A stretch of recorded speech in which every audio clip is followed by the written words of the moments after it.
হরে কৃষ্ণ।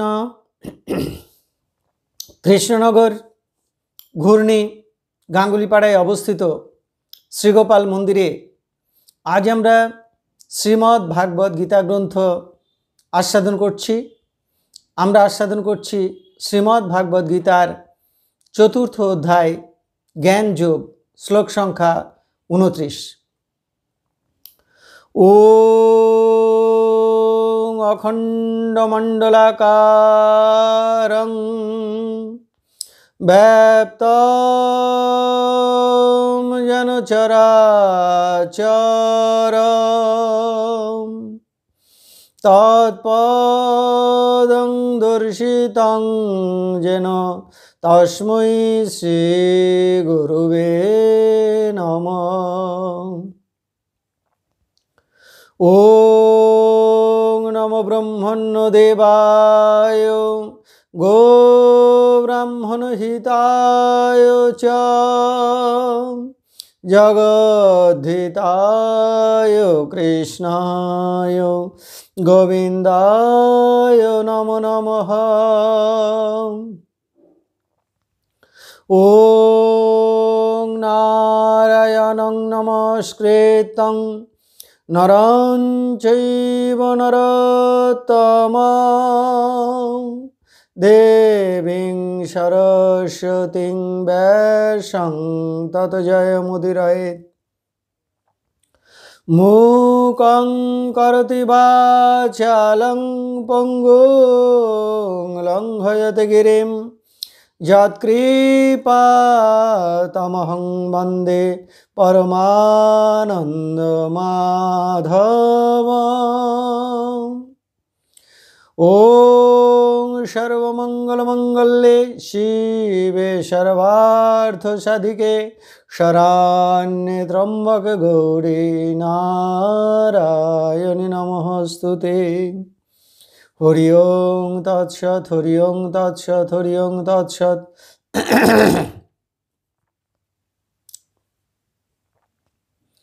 কৃষ্ণনগর ঘূর্ণি গাঙ্গুলিপাড়ায় অবস্থিত শ্রীগোপাল মন্দিরে আজ আমরা শ্রীমদ্ ভাগবত গীতা আস্বাদন করছি। আমরা আস্বাদন করছি শ্রীমদ্ ভাগবত গীতার চতুর্থ অধ্যায় জ্ঞান যোগ, শ্লোক সংখ্যা 29। অপানে জুহুবতি প্রাণং প্রাণে অপানং তথা অপরে প্রাণাপান গতিরুদ্ধা প্রাণায়াম পরায়ণাঃ।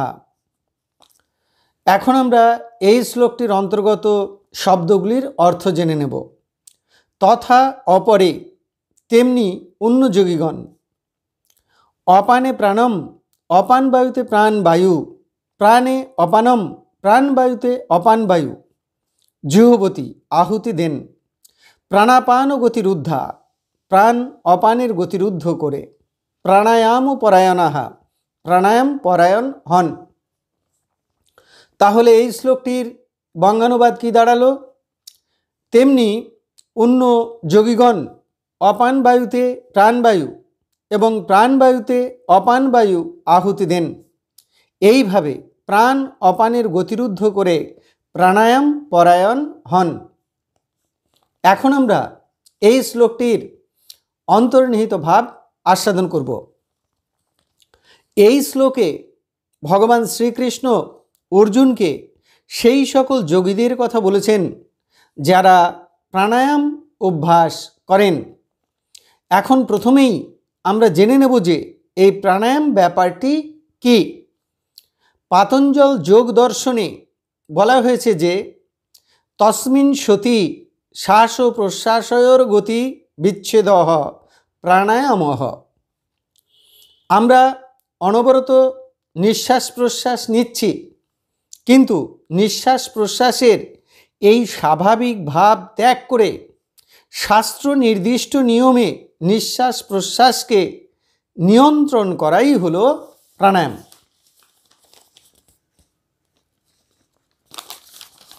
যোগী যাজ্ঞবল্ক্য বলেছেন প্রাণাপান সমাযোগঃ প্রাণায়াম ইতি ঋতঃ প্রাণায়াম ইতি প্রোক্ত রেচক পূরক কুম্ভকই।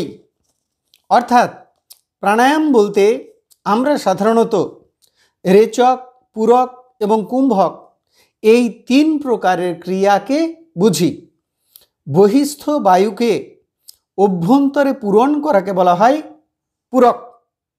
জলপূর্ণ কুম্ভের মতো সেই বায়ুকে ভিতরে ধারণ করাকে বলে কুম্ভক। ধৃত বায়ুকে বাইরে নিঃসরণ করাকে বলে রেচক। এখন আমরা জানব প্রাণবায়ু কি।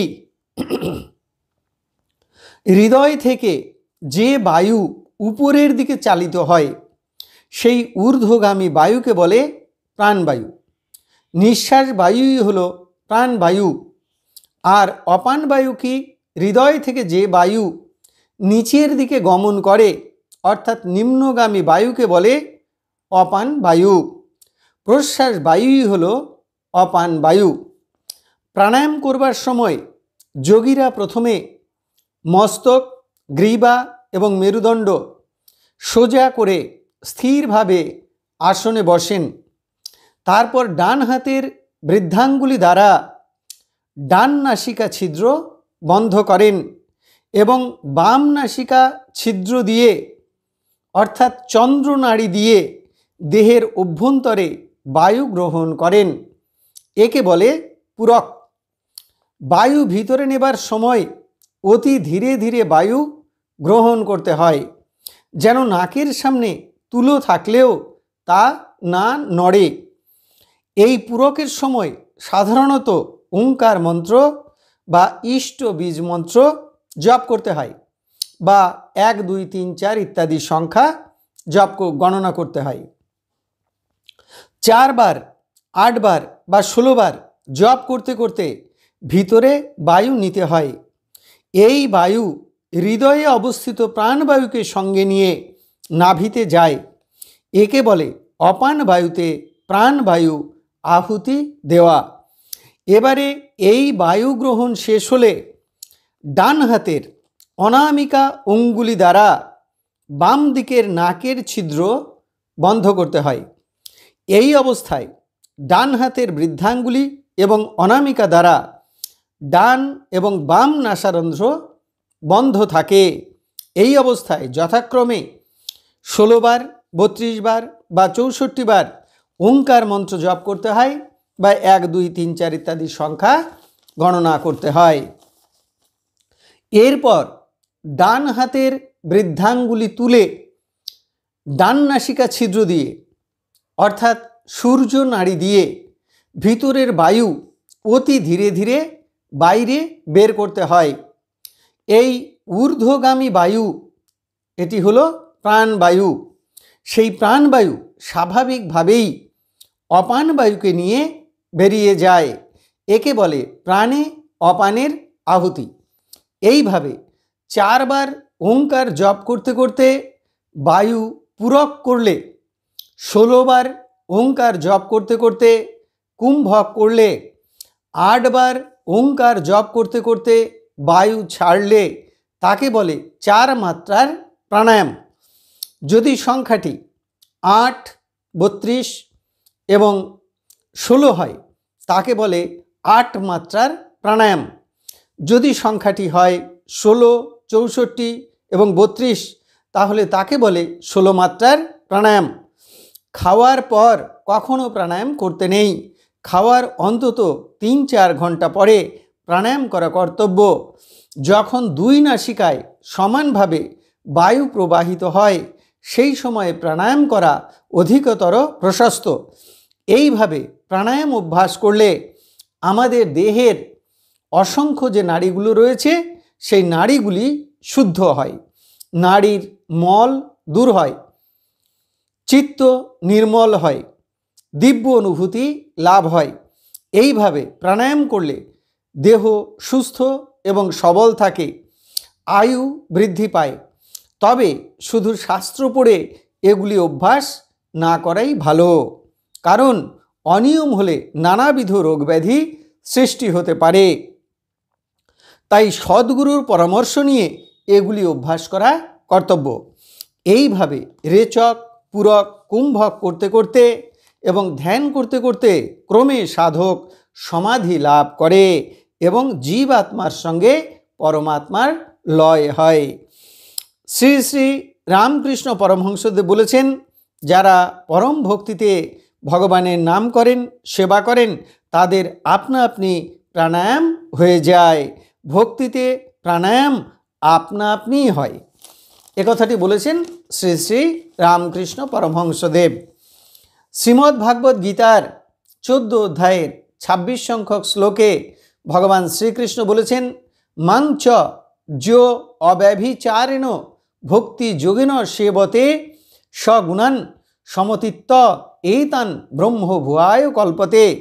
অর্থাৎ যিনি ঐকান্তিক ভক্তিযোগ সহকারে আমার সেবা করেন, তিনি এই 3 গুণ অতিক্রম করে ব্রহ্মভাব লাভে সমর্থ হন। তার আর আলাদা করে প্রাণায়াম করবার প্রয়োজন হয় না। অনেক প্রকারের এই প্রাণায়াম হতে পারে। শাস্ত্রে 8 প্রকারের কুম্ভকের কথা উল্লেখ করা হয়েছে। সহিতঃ সূর্যভেদস্য উজ্জায়ী শীতলী তথা ভস্ত্রিকা ভ্রামরী মূর্ছা কেবলী চ অষ্টকুম্ভিকা। অর্থাৎ সহিত, সূর্যভেদ, শীতলী, ভস্ত্রিকা, ভ্রামরী, মূর্ছা এবং কেবলী, এই 8 প্রকারের কুম্ভক আছে। সাধক নিজের নিজের ভাব অনুরূপ প্রাণায়াম করবেন। তবে অনেক ভক্তই আছেন যারা সাধারণভাবে পূরক, রেচক, কুম্ভক অভ্যাস করেন। তারা স্থির আসনে বসে কিছু সময় বায়ু ভিতরে টেনে নেন, কিছু সময় আটকে রাখেন এবং তারপরে ধীরে ধীরে ত্যাগ করেন। নির্দিষ্ট সংখ্যা মেনে তারা এই রেচক, পূরক, কুম্ভক করেন না।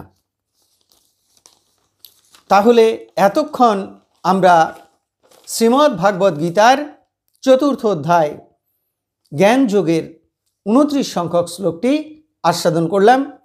আমি শ্লোকটি আরও একবার পড়ছি যাতে শ্লোকের অর্থগুলো আমাদের হৃদয়ে পরিস্ফুট হয়। অপানে জুহবতী প্রাণং প্রাণে অপানং তথা অপরে প্রাণাপান গতিরুদ্ধা প্রাণায়াম পরায়ণাহা। অর্থাৎ তেমনি অন্য যোগীগণ অপান বায়ুতে প্রাণবায়ু এবং প্রাণবায়ুতে অপান বায়ু আহুতি দেন। এইভাবে প্রাণ অপানের গতিরুদ্ধ করে প্রাণায়াম পরায়ণ হন। তাহলে আমরা এখন শ্রীমদ্ ভাগবত গীতার মাহাত্ম্য আস্বাদন করব। শ্রী ভগবান উবাচ গীতা মে হৃদয়ং পার্থ গীতা মে সারমুত্তমম গীতা মে জ্ঞানমত্তগ্রং গীতা মে জ্ঞানমব্যয়ম গীতা মে চ উত্তমম স্থানম গীতা মে পরমম পদম গীতা মে পরমং গুহ্যং গীতা মে পরম গুরুঃ গীতাশ্রয় অহং তিষ্ঠামি গীতা জ্ঞানং সমাশ্রিতং ত্রিলোকিং পালয়ামি অহম গীতা নামানি বক্ষ্যামি গুহ্যানি শৃণু পাণ্ডব কীর্তনাৎ সর্বপাপানি বিলয়ং যান্তি তৎক্ষণাৎ। গঙ্গা, গীতা চ সাবিত্রী, সীতা, সত্তা, পতিব্রতা, ব্রহ্মাবলী, ব্রহ্মবিদ্যা, ত্রিসন্ধ্যা, মুক্তিগেহিনী, অর্ধমাত্রা, চিদানন্দা, ভবগ্নি, ভ্রান্তিনাশিনী, বেদত্রয়ী, পরানন্দা, তত্ত্বার্থ জ্ঞানমঞ্জরি ইত্যেতানি জপনিত্যং নরনিশ্চল মানসঃ জ্ঞানসিদ্ধিং লভেনিত্যং তথান্তে পরমম পদম। হরি ওং তৎসৎ। এখন আমরা ভগবান শ্রীকৃষ্ণের চরণে প্রার্থনা জানাবো। হে কৃষ্ণ কৃপা সিন্ধু, এই নাও তুমি আমার দেহ, এই নাও তুমি আমার মন, এই নাও তুমি আমার প্রাণ, এই নাও তুমি আমার আত্মা, এই নাও তুমি আমার জীবন যৌবন যথা সর্বস্ব। হে কৃষ্ণ কৃপা সিন্ধু, এই নাও তুমি আমার ভালো, এই নাও তুমি আমার মন্দ, এই নাও তুমি আমার পাপ, এই নাও তুমি আমার পুণ্য, আমার যা কিছু সকল গ্রহণ করো। হে কৃষ্ণ কৃপা সিন্ধু, তুমি পিতা, তুমি মাতা, তুমি আমার পুত্র, তুমি আমার কন্যা, তুমি স্থাবর জঙ্গম কীট পতঙ্গ লতা পাতা, রূপে রূপে প্রতিরূপে তুমি বিরাজিত, তুমি ব্যতীত এই ত্রিভুবনে আর কিছু নেই। হে কৃষ্ণ কৃপা সিন্ধু, তোমার আতুল চরণে কোটি কোটি প্রণাম, পুনরায় তোমার আতুল চরণে কোটি কোটি প্রণাম। তুমি আমাদের শুদ্ধা ভক্তি দাও, ব্রহ্ম জ্ঞান দাও, সকলের কল্যাণ করো, মঙ্গল করো। আপনারা সকলে ভালো থাকুন, সুস্থ থাকুন, আনন্দে থাকুন।